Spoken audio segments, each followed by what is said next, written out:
नमस्कार एवरीवन, सभी का स्वागत है चैनल में। दोस्तों, मैंने समयमा के ऊपर एक वीडियो बनाया था, मेरी एक्सपीरियंसेस, और उसमें मैंने बहुत सारी चीज़ें आप लोगों के साथ शेयर की थी। परंतु मैंने उसमें अपनी जो डाइट रही थी वो प्रिपरेशन के समय वो मैंने आप लोगों के साथ शेयर नहीं की थी। प्रिपरेशन के समय मेरे को क्या क्या परेशानियाँ आई थी वो मैं आप लोगों के साथ इस वीडियो में शेयर करने वाला हूँ। तो दोस्तों, अगर आप चाहते हैं कि आप भी अगले साल प्रिपरेशन करें so please follow the video. So दोस्तों, मैंने जितनी भी रिसर्च की थी उस प्रोग्राम के लिए, तो मैंने ये पाया था कि दो चीज़ों पे बड़ा फोकस दिया गया। एक कच्ची मूंगफली और ग्रीन ग्राम, जितना ज़्यादा हो सके उतना खाएं। हम लोगों का जिस प्रकार से खान पान होता है तो हम लोग अचानक से रॉ फूड पे नहीं उतर पाते हैं। तो हमने क्या किया था कि हमने मॉर्निंग में हम लोग क्या किया करते थे, हम शेक बनाते थे। किसका शेक बनाते थे?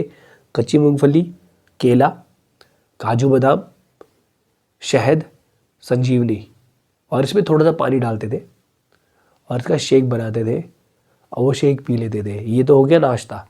आप इसके अलावा कुछ और भी खा सकते हैं, पोहा बना लिया या कुछ चीज़ें खा ली।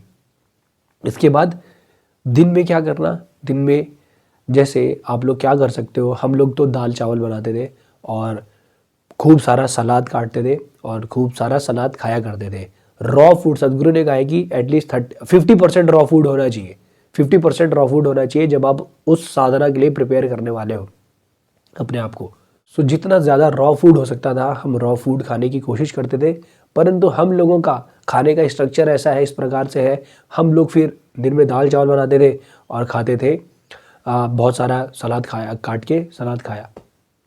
रात को क्या करते थे, रात को तो हम सलाद खा नहीं सकते थे, तो हम लोग रात को रोटी सब्जी बनाई और रोटी सब्जी खा ली। दूध बिल्कुल मना था, दूध के प्रोडक्ट हमने छुए भी नहीं, बिल्कुल भी नहीं छुए। और आपको अगर कॉफ़ी या चाय पीने की आदत है तो आप क्या पी सकते, आप सुक्कू कॉफ़ी पी सकते हैं।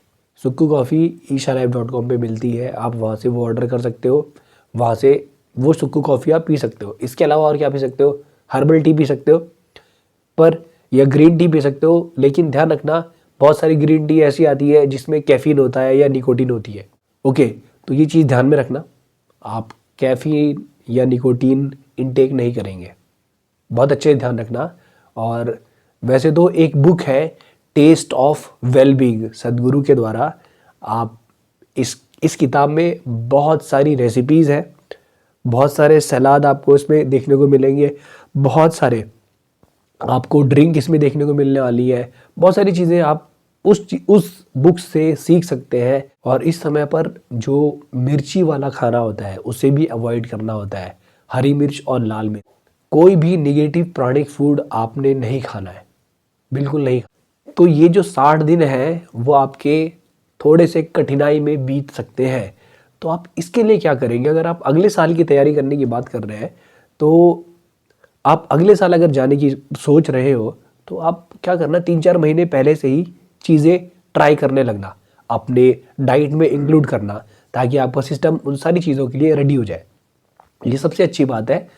और आप ये ध्यान रखना कि ग्रीन ग्राम और कच्ची मूंगफली पे बहुत ज़्यादा जोर दिया जाता है, तो इसको आप इंक्लूड कर सकते हैं। और जो कच्चा नारियल होता है, कच्चा नारियल वो आप खा सकते हैं, वो भी बहुत बहुत ज़्यादा पॉजिटिव प्राणिक होता है। और बहुत सारी चीज़ें उसमें ऐसी होती है कि आपकी बॉडी को पूरी दिन भर एक्टिव रख सकती है।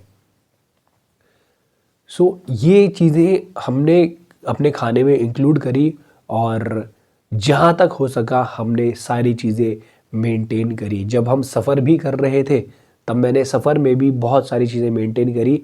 चाय मैं बहुत पीता था और उन दिनों बिल्कुल भी, जब दृढ़ निश्चय ले लिया था तो चाय को टच नहीं किया।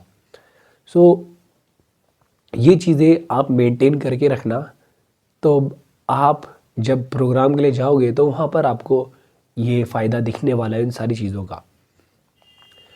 और मैं आपको एक और चीज़ बताना चाहूँगा कि ये जो 60 दिन है, इन 60 दिनों में आपको अपनी कुछ प्रैक्टिसेस रेगुलरली करनी होती हैं, जैसे योगासनास, सूर्य क्रिया, शक्ति चलन क्रिया, शांभवी महामुद्रा क्रिया और सुख क्रिया।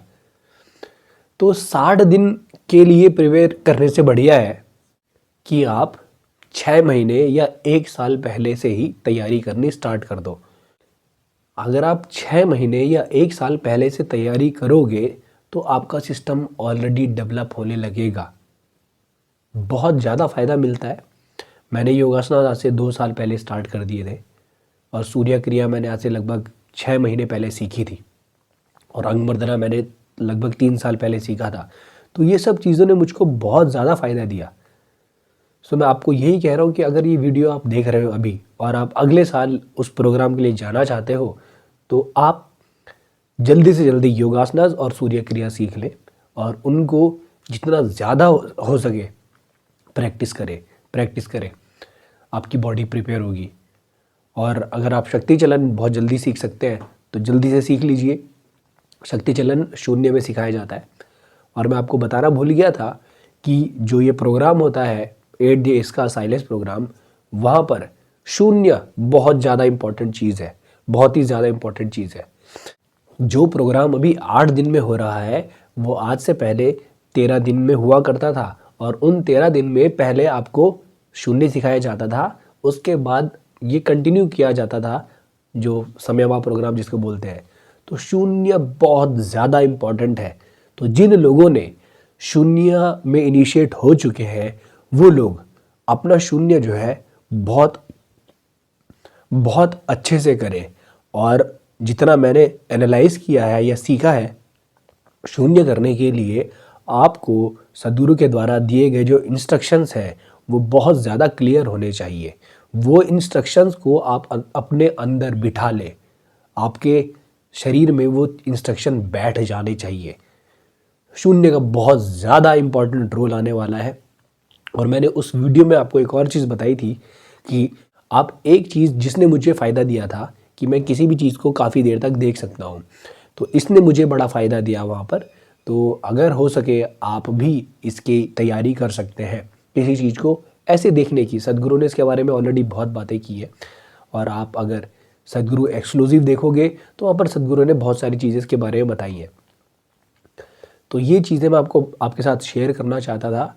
जितनी जल्दी हो सके आप अपनी प्रैक्टिसें सीखें। और ये जो प्रोग्राम है, आप प्रोग्राम तभी करने जाएं जब आप स्पिरिचुअलिटी में सही में आगे जाना चाहते हैं। इसके बारे में मैं अगले वीडियो में बात करूंगा। बहुत सारे लोग क्योंकि मुझसे पूछ रहे हैं कि जब आप ये प्रोग्राम कर लोगे, इस प्रोग्राम को करने के बाद क्या अलग से हमें कोई और साधना भी करनी पड़ेगी, तो मैं ये सारी चीज़ें अगली वीडियो में क्लियर करूंगा। मिलेंगे आपसे अगली वीडियो में। किसी और टॉपिक के ऊपर वीडियो चाहते हैं तो कमेंट सेक्शन में कमेंट करके बताइएगा, उस टॉपिक के ऊपर वीडियो बनाऊंगा। मिलेंगे फिर आपसे अगली वीडियो में। तब तक के लिए नमस्कारम, धन्यवाद।